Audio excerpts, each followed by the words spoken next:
وما ليس لنا يكون لغيرنا حتى لو متنا لأجله. فالحمد لله، سنرزق، سنسعد، سننسى، وسنعوض بكل ما هو جميل في يوم ما.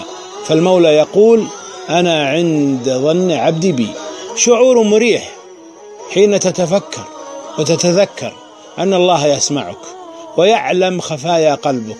تأملت والدنيا بها العجب والعجب، تروح بلا عذر وتأتي بلا سبب، فلا ظلها دان ولو طال أمنها، وسل عن هواها كل من ودها خطب، وسل عن هواها كل من ودها خطب.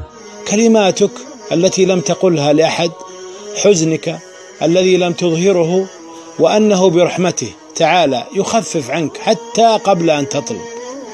جميلة هي الثقة بالله عندما يخرج شيء من حياتك. لا تحزن، بل انظر إلى السماء وقل: عوضني يا رب خيرا منه. يأخذ الله ليعطي خيرا مما أخذ. صبر جميل، فالحياة لها مصاعب لن نجتازها إلا بالصبر. قد يختبر الله صبرك حتى في مدى تحملك لغباء أفعالك أو غياب الجميع عنك أو حتى فوضى مشاعرك. ادعو الله كثيرا بترتيبها وكن من الصابرين.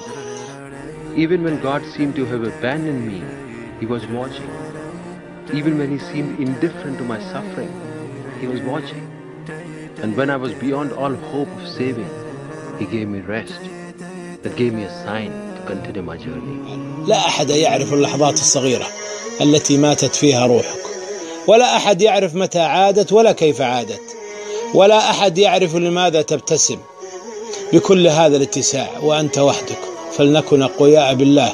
قد نمر بظروف نتمنى لو أن لنا جناحا نطير به من شدة يأسنا وقلة حيلتنا، وقد خلقنا ضعفاء في تحدي الظروف الهالكة، لكن الله زرع فينا حب الأمل، حب الحياة، وأننا نؤجر إن صبرنا، إن بكينا أو تعبنا.